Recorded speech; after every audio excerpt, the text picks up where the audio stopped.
Hello, today I am going to introduce the flow equilibrium and stock equilibrium. These two concepts are very important in macroeconomics. To maintain the overall equilibrium, the flow equilibrium and stock equilibrium are to be maintained. Okay, so before we have a clear idea over the flow equilibrium and stock equilibrium, we try to differentiate between the expenditure and portfolio allocation decision. In a monetary economy, the financing system of borrowing and lending result in a stock of assets that being built up in a period. It means that there is a trading and trade takes place in existing assets and newly created assets. An economic unit has to make two decisions. One is what proportion of its current income to spend for a household and what proportion of real investment for a farm. The farm has to take a decision about his real investment, and a household has to decide how much he has to spend and how much he has to conserve. And second decision is that the portfolio decision. It means portfolio decision must also be made. So two type of decisions are to be made by an economic unit. Now, there are some concepts we should have a clear idea over this concept. First, there is asset. Look, this is assets and liabilities. The second one is the liabilities. Okay. The main difference between assets and liabilities is that assets provide a future economic benefit, while liabilities present a future obligation. In simple, we can say that the economic value asset means the economic value of an item which is possessed by the enterprise is referred to as assets. Assets are those items that can be transformed into cash. Assets has assets have economic benefit. You should remember that assets have economic benefit. On the contrary, liabilities have future obligation. So the liabilities, we can say that the economic value of any obligation or debt that is payable by the enterprise to any other establishment or individual. Okay, this is the liabilities. And now there is another concept, the surplus unit and deficit unit. The surplus unit, what is the surplus unit? The surplus units are those units who receive more money, who receive more money than they spend. They can be termed as investor. They provide their net savings to the financial markets, while deficit units are those units who spend more money than they received. It should be remembered that The basic difference between the surplus unit and deficit unit is that the surplus unit receive more money than they spent, but deficit unit spent more money than they received. Okay, this is the difference between the surplus unit and deficit unit. So I hope you have a clear idea over this four concept, that is the assets, liabilities, surplus unit, and deficit unit. Okay. Now the portfolio decision. About the portfolio decision, the portfolio decision is that an individual should have some deficit unit and some surplus unit. So a deficit unit needs to decide what types of liabilities to issue. What types of liabilities to issue. On the contrary, the surplus unit decide what types of assets, what type of assets to hold, what type of assets to hold. So this type of decision actually is made in portfolio decision. So here we try to make a distinction between expenditure and portfolio allocation decisions. Okay. So now the flow equilibrium and stock equilibrium. The consumption and the real investment decisions, the consumption and real investment decisions of an economic unit directly involves in flow equilibrium. So what I have said that the consumption and real investment decisions directly involve decisions about the variables, about the values of the flow variables, about the values of the flow variable in the economy. Now, the flow equilibrium, what is the flow equilibrium? Flow equilibrium requires that the amount of output produced must be taken up by willing purchasers. Flow equilibrium requires that the amount of output produced must be taken up by the willing purchasers. This is the flow equilibrium. What does it mean? It means that the volume of resources to which surplus units receive a claim that they decide not to exercise in the current period must be transferred via financial systems to the deficit unit for their consumptions or real investment.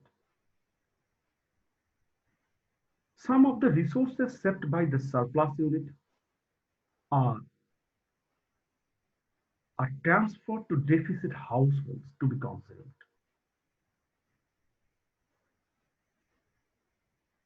After taking account of this transfer, we are left with the net aggregate saving of the economy.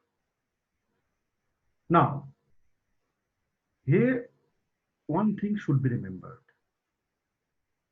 It must be noted here that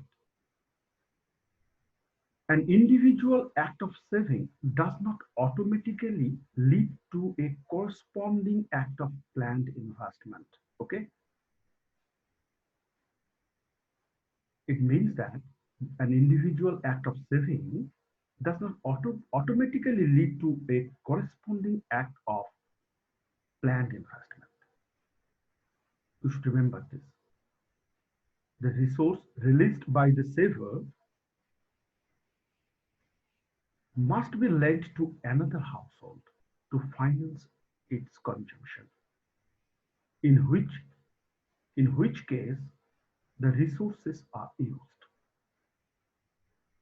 If saver, if savers store their savings in existing assets,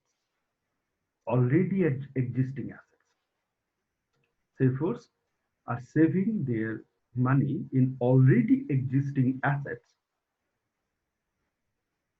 such as bonds issued in the past. They do not directly transfer the reserves to the firms who are wishing to finance real investments, who are wishing to finance the real investment. Okay. Now, if the aggregate desired saving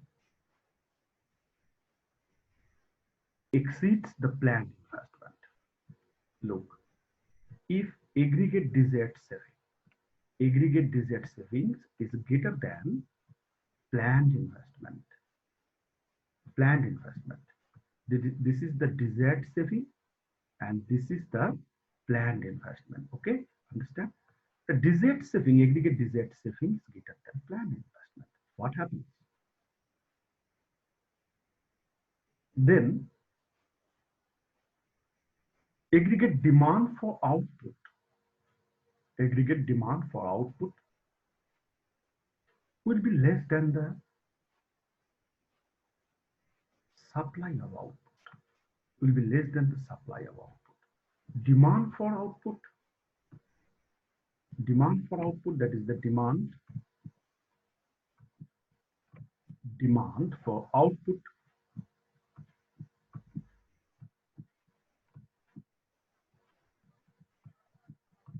demand for output is greater, demand for output is less than the supply of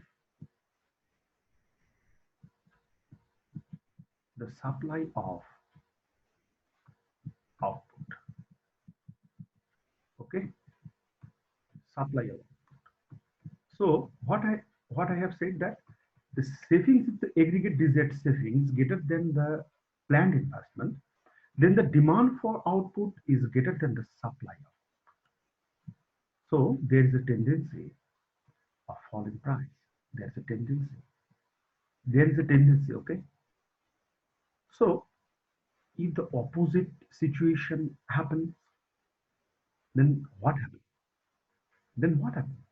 It means if I is greater than S, the planned investment is greater than the desired saving, what happens? It means the demand for output is greater than the supply of output. If this type of situation happens, then it means the demand for output is greater than the supply of output. So you know that if demand is greater than supply, then there is a tendency of increasing price. So this is the situation of inflation. This is the inflationary situation when planned investment is greater than saving. I hope you have a clear understanding. So for the real sector to be equilibrium, we therefore require the flow equilibrium condition that investment equals. So we should maintain I equal to S to maintain the flow equilibrium. Okay, to maintain the flow equilibrium. Now the stock equilibrium. About the stock equilibrium, look, stock equilibrium in the financial sector. Now stock equilibrium, now I am using all this marking. Now stock equilibrium in the financial sector requires that people are willing to hold the existing stock of both real and financial assets. Okay,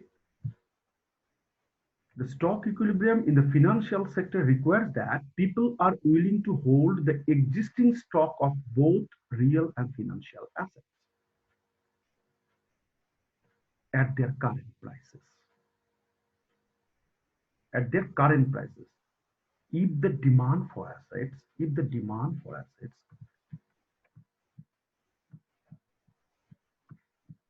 if the demand for asset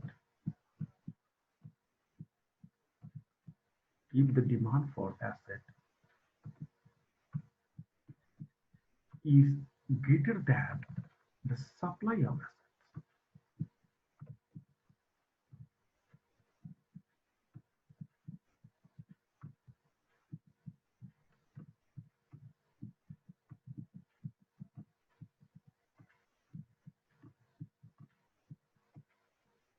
if the demand for assets is greater than supply of assets, then there is a change in the price of the asset. There is a change in the price of the asset.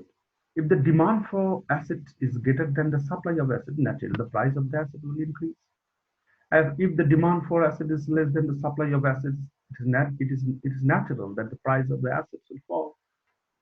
Okay. So this change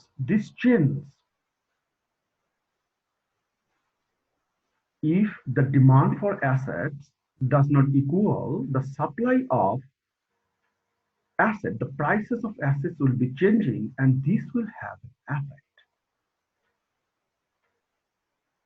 This will have an effect on the consumption and real investment. Understand what I am saying? I am saying that if the demand for assets and supply of assets are not equal, there will be changing. The prices of assets will be changing. And this will have an effect on the consumption and real investment decisions of an economic unit. Okay? Similarly, in the same way, if flow equilibrium does not exist, means the investment does not equal the saving. So if the flow equilibrium does not exist, the investment exceeds savings. Investment exceeds savings. Okay? Investment exceeds savings. So what happens? Then the firms lower asset prices to borrow more funds. And stock equilibrium cannot exist either. And stock equilibrium cannot exist either. If investment is greater than saving, that is the planned investment is greater than the desired saving, what happens? When demand for output is greater than the supply of output. And here the investors or firms lower asset prices to borrow more funds. So therefore, for overall equilibrium of the economy, we require both flow and stock equilibrium. Both flow equilibrium and stock equilibrium. So I hope you have understood this lecture, and it is very important. It is very important concept, that is flow equilibrium and stock equilibrium. And it is a fundamental idea before you have an idea over the ISLM model. Why there is ISLM model? If you like to clear this concept, then you should have a clear idea over the flow equilibrium and stock equilibrium. So in this lecture, we try to clarify what is asset, what is liabilities, what is surplus unit, what is deficit unit, and the what is the flow equilibrium, and what is the stock equilibrium. So I hope you have enjoyed this lecture. Thank you. Thank you for watching this video.